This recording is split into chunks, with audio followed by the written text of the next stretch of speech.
Boa tarde a todos presentes aqui ou que nos acompanham pela internet. A ideia aqui é apresentar um texto produto de uma discussão sobre o momento econômico do Brasil. O Brasil vem, nos 8 anos até 2014, num ciclo de crescimento forte a partir de uma política econômica claramente desenvolvimentista. No primeiro mandato do presidente Lula, nós tivemos ainda uma política de transição e, a partir do final do primeiro mandato e no segundo mandato em especial, e no primeiro mandato da presidente Dilma, nós tivemos uma política econômica clara, aderente àquilo que o partido historicamente sempre defendeu e aquilo que penso a maior parte dos desenvolvimentistas defendem. Hoje há uma discussão bem mais complexa, a partir de uma visão diferente e que precisa ser balanceada e considerada para que a gente possa ter a melhor intervenção nesse assunto. Como a atual política ela se baseia muito numa visão da situação do país no final do ano passado, não há como não iniciar falando disso, né? Nós tivemos em 2008, final de 2008, uma crise internacional forte que gerou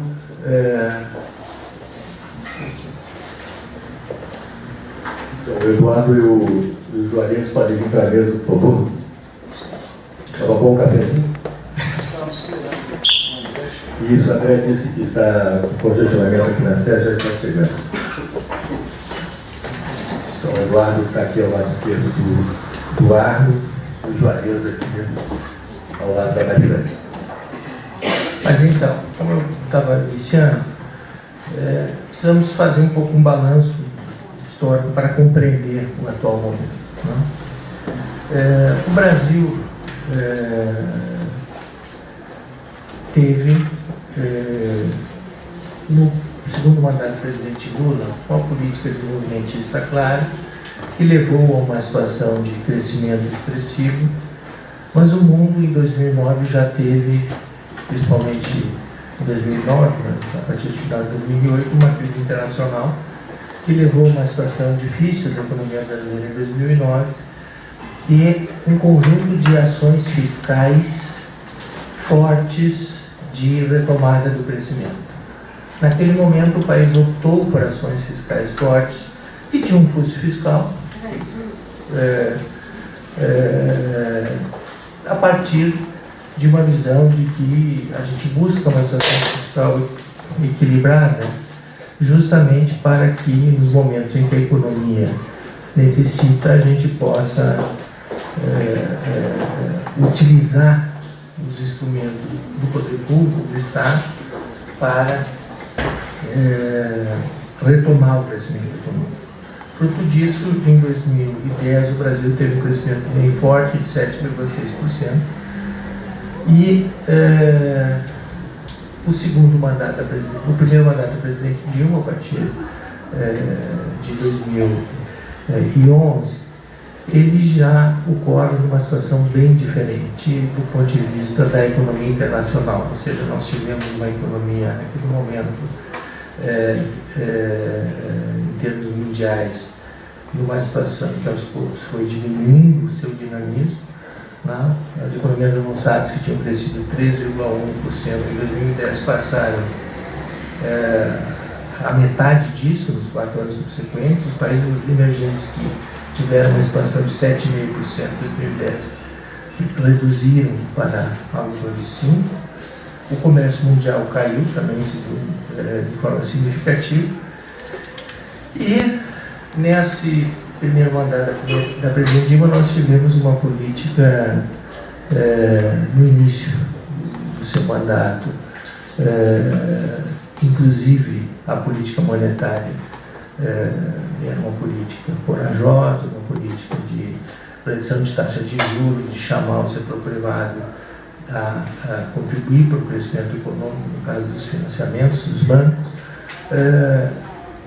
E, a partir de meados da gestão, a política monetária passou a ser restritiva. Essa política monetária restritiva, com taxa de juros alto, com produção de Basileia III, com medidas macroprudenciais, com uma política rígida de controle monetário, junto com uma situação internacional difícil, fez com que o crescimento no primeiro mandato do presidente Dilma não fosse tão expressivo, né? Mas, considerando a situação existente, entendo que foi um crescimento bem importante. Nós tivemos também, em 2012, uma seca prolongada, isso também prejudicou, mas o resultado geral de uma política de sustentar o crescimento, mesmo com problemas internacionais e mesmo com uma política monetária desfavorável, conseguiu fazer com que o Brasil tivesse alguns resultados bem interessantes. A taxa de investimento, por exemplo, ela terminou 2014 em 19,7, que é dos padrões brasileiros bem razoável, mais do que tivemos, por exemplo, em 2013, 2004, 2005. A taxa de desemprego fechou na média o ano de 2014 em 4,8%. As pessoas abaixo da linha de pobreza caem de 30% para 15%. O Brasil passa a ser credor líquido em 77 bilhões, contra uma situação de devedor líquido que era anteriormente. Portanto, eu entendo que se nós fizermos uma análise da situação da economia em 2014, nós vamos encontrar uma situação bem melhor do que aquela que alguns escrevem hoje, que o próprio governo escreve hoje. Um dos pontos importantes é a relação dívida-PIB, né? É a situação fiscal. O Brasil é um país que, no final do governo Tucano, tinha uma dívida PIB de 62,9%. A dívida PIB, em dezembro de 2014, fechou com 36,7%. Ou seja, a dívida PIB do Brasil está a metade, porque é 30% do PIB mais baixa do que era. Numa situação como essa, evidentemente, falar em crise fiscal é algo que precisa ser muito questionado, né? É verdade que os setores mais conservadores, alguns setores do mercado, e infelizmente o próprio governo, passou a falar muito da dívida bruta, não é da dívida líquida com relação ao PIB. Qual é a diferença entre as duas? A diferença entre as duas é basicamente as reservas, ou seja, como o Brasil hoje tem reservas significativas, que cresceram muito, fazendo com que a gente passasse a ser, inclusive, credor líquido internacional, esse efeito de reservas faz com que a dívida bruta ela não caia tanto. Por quê? Porque toda vez que o dólar entra no país, esse valor é esterilizado em reais através de dívida, né? Feito pelo Banco Central através das chamadas operações compromissadas. Ora, aumentar as reservas não é ruim para a situação fiscal, não é ruim para o país, é bom. Então, essa forma estranha de fazer o debate, ou seja, simplesmente substituindo o critério tradicional e correto econômico que é a dívida líquida, passar a falar em bruta, não me parece o melhor padrão. A outra diferença é os recursos que o poder público, o Estado, empresta ao sistema financeiro, através principalmente dos empréstimos que o Tesouro faz ao BNDES, que são muito importantes, são fundamentais para o crescimento econômico. Por quê? Porque como o Brasil tem taxa de Selic muito alta, taxa de curto prazo muito alta, há uma enorme dificuldade de haver investimento com recursos do setor privado. Ou seja, o setor privado não empresta para o crescimento, para o investimento. É difícil que ele o faça, uma vez que as taxas seriam muito altas, e, portanto, isso impediria o investimento de médio e longo prazo. E o resultado disso é um círculo negativo, ou seja, não havia investimento porque as taxas eram muito altas, e como não havia investimento, toda vez que o Brasil crescia um pouquinho, faltava capacidade instalada, isso gerava escassez, gerava aumento de preços, e aí tinha que aumentar a taxa de juros para não haver um processo inflacionário, ou seja, um ciclo que jamais se resolveria, a não ser que o Estado fizesse o que passou a fazer, que é permitir investimento de médio e longo prazo, principalmente através dos empréstimos ao BNDES. Essa é a diferença entre a dívida bruta e a líquida. E a dívida líquida é aquela que é usada nos países como análise, enfim. Em 2014, nós tivemos um crescimento da dívida líquida em relação ao PIB em relação a 2013. Foi um crescimento pequeno, né? Foi um crescimento de 3,10%. Ele subiu de 33,57 para 36,67. Em 2009, quando nós tivemos um outro momento que exigiu uma ação fiscal do país, a relação cresceu até um pouco mais, cresceu de 38,53, que era o que tínhamos em dezembro de 2008, para 42,07 em dezembro de 2009. Portanto, cresceu 3,5%. Portanto, o fato de que o ano passado tenhamos tido um pequeno crescimento da dívida não é algo que se possa usar como um elemento demonstrador de crise fiscal. O Brasil já teve isso em outros momentos e nem por isso se pensou, como foi o caso de 2009, em que o Brasil teve que fazer medidas contracíclicas, fez, e o resultado positivo veio em 2010. Ninguém disse naquela época que estávamos em crise fiscal. E por fim o argumento, mas teve primário negativo. A maior parte dos países com forte crescimento já existente, países ditos desenvolvidos, tem primários negativos todos os anos. O Japão costuma ter primário negativo de 6%, os Estados Unidos, os países da Europa, em torno de 2%, 3%, e nem por isso se constitui nesse país a ideia de que há uma crise fiscal. Nem a dívida é explosiva, nem o primário negativo por si só significaria, no caso brasileiro, uma crise fiscal. Mais importante, todas as grandes despesas fiscais em 2014 já estavam contidas e em uma situação controlada. A Previdência, que já teve um déficit de 1,78% do PIB, um déficit de 1%, pessoal 4,2%, Estado, e mesmo a política, o pagamento de juros estava em 5,6% abaixo de 7,4% que já houve em 2005. Infelizmente agora acho que essa situação vai mudar. O fato é que passou-se a ter, desde janeiro desse ano, uma política no Brasil bem diferente, que é uma política de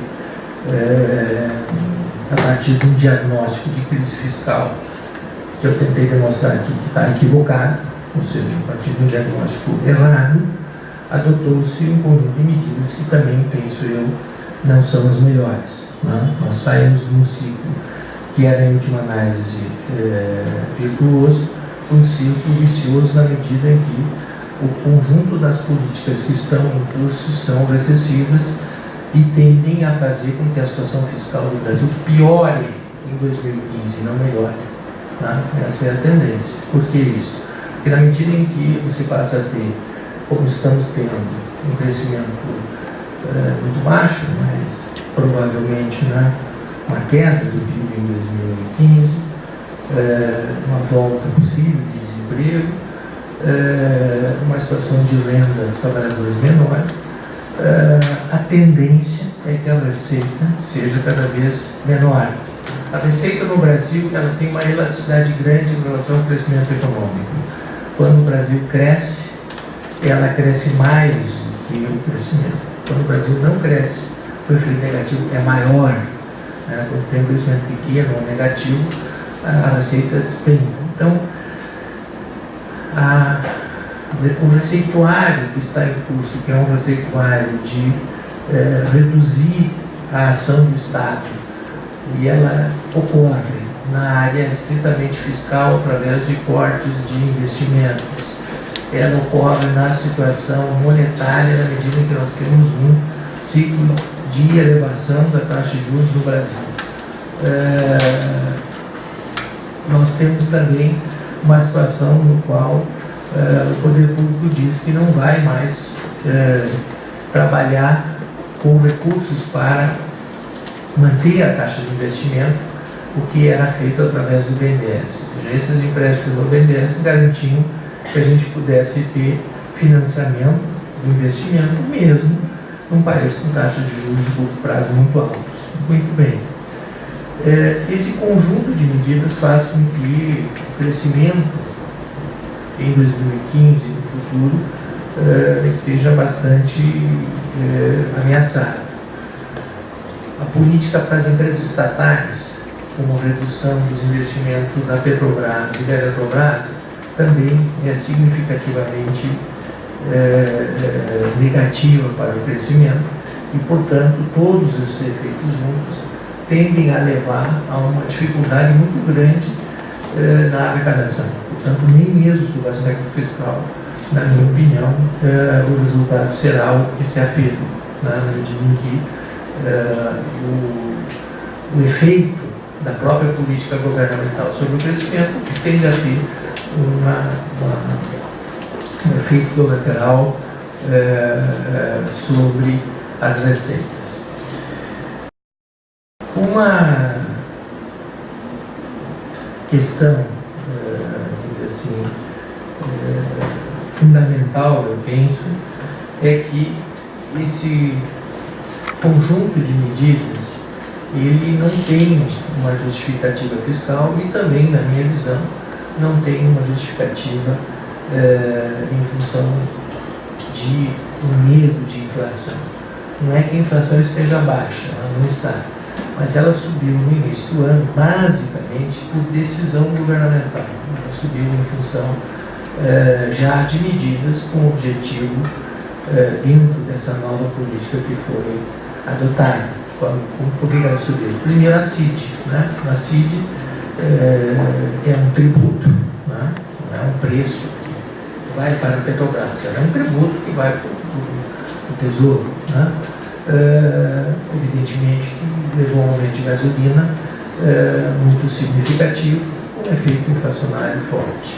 A política de energia elétrica também foi alterada com a introdução de bandeiras. O que são as bandeiras? São basicamente a antecipação de reajustes.